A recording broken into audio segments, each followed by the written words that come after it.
Hello, good afternoon. Michael Wynn, Chief Digital Officer of Digital Ops, a division of RB Oppenheim Associates. Thanks for joining in today as we cover the digital marketing plans and tactics to help grow your business. Today we're going to talk about perfecting the middle of the funnel as we discuss your marketing content for that specific area of a marketing funnel and reaching our 6,000th download of our podcast. Super excited about that and why it's connected to the middle of the funnel. So we've talked at length in the last few months on the podcast video series about a funnel and thinking of it in terms of how people go through a journey, the human decision tree, if you will, when deciding to make a purchase of a product or service. So I want to spend some time in this middle section because I think that it's often the Achilles heel, because so many times brands want to jump from awareness straight to conversion and leave out the middle section. And the middle section is really, it's where all the work really does happen. And there's a lot of, if you do a Google search for middle of the funnel, it's funny, you'll see MOFO initial as middle of funnel and opportunities, so middle of funnel opportunities. I think it's interesting, but I think you're going to see that there are kind of two classifications. I think you'll see middle of the funnel opportunities as, if you're in a business retention model or trying to increase additional purchases, or if you're trying to bring about having an existing client make another purchase, and what the middle of that funnel content looks like compared to when we're talking about new client acquisition and what that funnel looks like. I think you'll see some comparisons between those two. And I don't necessarily agree that it's an either or. I do believe that it can be both and in that scenario. So let's talk about what is the middle of the funnel. So the middle of a funnel is that space in between, okay, I'm going out there, in the awareness stage, and I'm just trying to find out what's available. Who's in the space? Who is the providers? What are the products?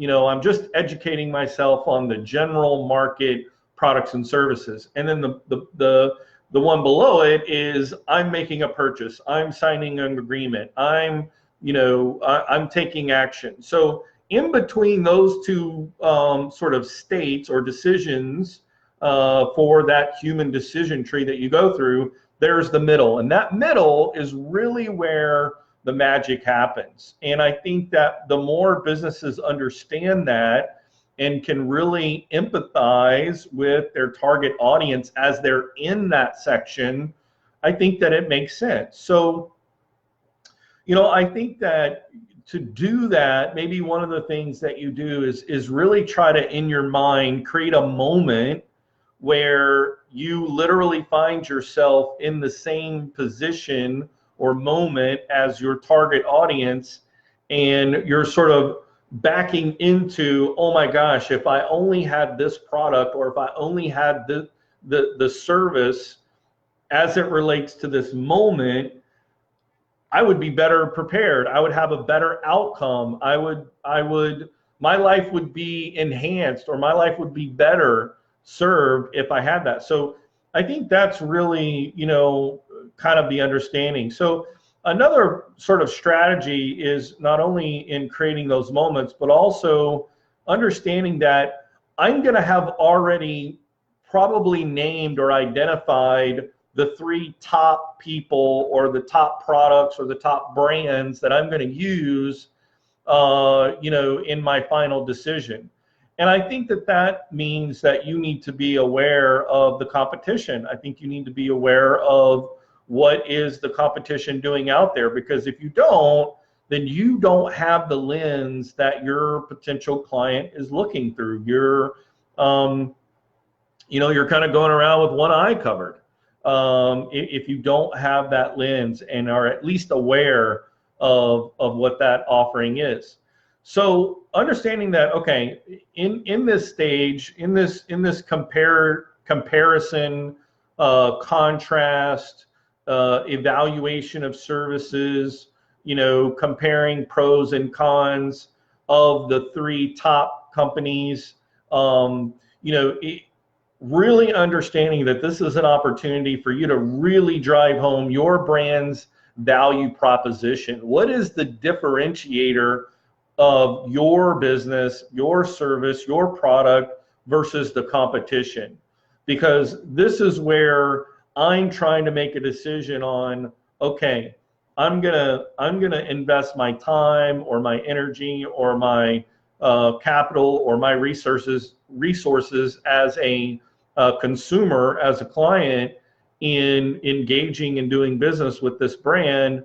And here are the things that I'm trying to handle. Many times you'll see on a company's landing page, if you're comparing services, they'll have the grid and they'll have the list of all the different things that are included or not included, and they'll have the little check boxes with, this product offers A, B, and C, but doesn't have D. And then you go to the next column and it's got check, check, check, and then there's XXX, where you can really, at a glance, evaluate a comparison chart of service A versus service B versus service C.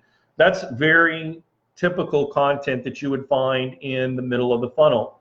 The other thing is, really making sure that you have a case study or a white paper that really demonstrates your competitive advantage. So while in the awareness stage, you might have a white paper or a case study, you might be doing it from the perspective of, hey, did you know, you might be informing them of, did you know there was a solution out there? It could be in the awareness stage. But in the middle of the funnel, in that comparison and in that consideration stage, the middle of the funnel, when you're putting together a white paper or a case study or a usage study, you're really driving home the application and the very tactical and practical use of your particular product. Again, because you're really trying to go granular on the very specific benefits of your brand when it relates to your products and services. So those are just a couple of sort of content ideas when we're talking about the middle of the funnel. Now, and this is why I brought it up, we're so excited to have over 6,000 downloads of our podcast series, Digital Marketing by Digital Ops. You can find it on iTunes. You can find it on Spotify. We're super pumped. As of this week, we're number 4 in the entire Spotify universe of digital marketing podcasts. Thank you to the listeners. Thank you to those who have downloaded our podcast.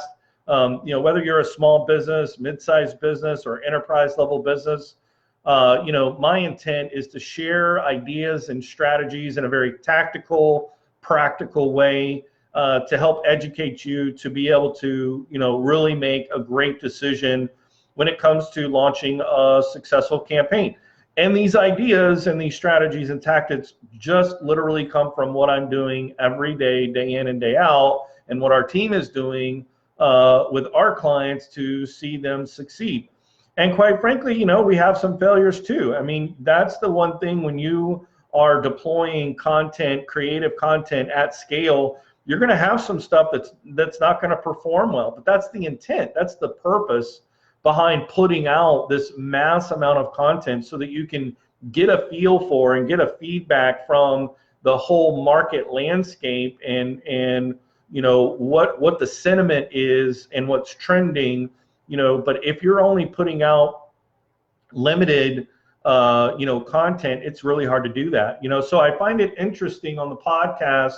I've got the dashboard that I can look at. I can look at the episodes, where we've got the most downloads and we've got the most, replays and looking at the iTunes platform, which is where we have the most of our market segment. Spotify is the second group as far as folks that are listening to the podcast. So for your business, I bring this up because, I'm always about just practical, tactical, practitioner point of view of, okay, guys, this is very easy. It's not about creating content for the sake of creation or creativity of content. This is about a documentation. I'm just documenting what we're going through and what strategies we're seeing are working and what strategies are not working, and how our clients are winning. So you can do the same thing for your brand. Whether you are the CEO or the CMO or the COO, whatever your position is, whoever you've identified as your brand advocate or your brand, the person that represents your brand, is to go on and create this middle of the funnel content where you can go and listen to Monday through Friday, a 10-minute or a 20-minute segment that you may find either educational, which is the avenue that I approach, or you may go the entertainment route, and have things that are entertaining. Those are the two strategies that will really help drive audience participation or building your audience, is through education or entertainment or a combination of both.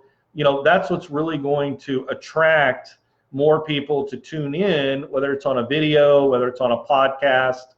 You're going to find that. And I think that, the reason why podcasts have really caught on so, tremendously just in the last year and a half is because more and more, even you look at in our transportation lives, and as we, drive from home to office and from home to, the grocery store or, wherever our daily routine takes us, it's important that we understand that hands-free and distraction-free driving is so important. So being able to listen to these short segments to be able to make improved decisions on very specific areas, very niche areas of your business or of your life, it makes sense that podcasts would take off. I know here in Florida, we had recent legislation, texting while driving is now an offense. And, again, it's going to continue to push technology and services towards voice activated and audio type of entertainment as we go through driving our vehicles in our commutes. So those are my tips for you today, guys, is perfecting the middle of the funnel marketing content. And we're excited. I hope you'll celebrate with us that we just reached our 6,000th podcast download. Thank you so much for tuning in. My name is Michael Wynn. I'm the Chief Digital Officer of Digital Ops, a division of RB Oppenheim Associates. We'll see you tomorrow. Have a great day.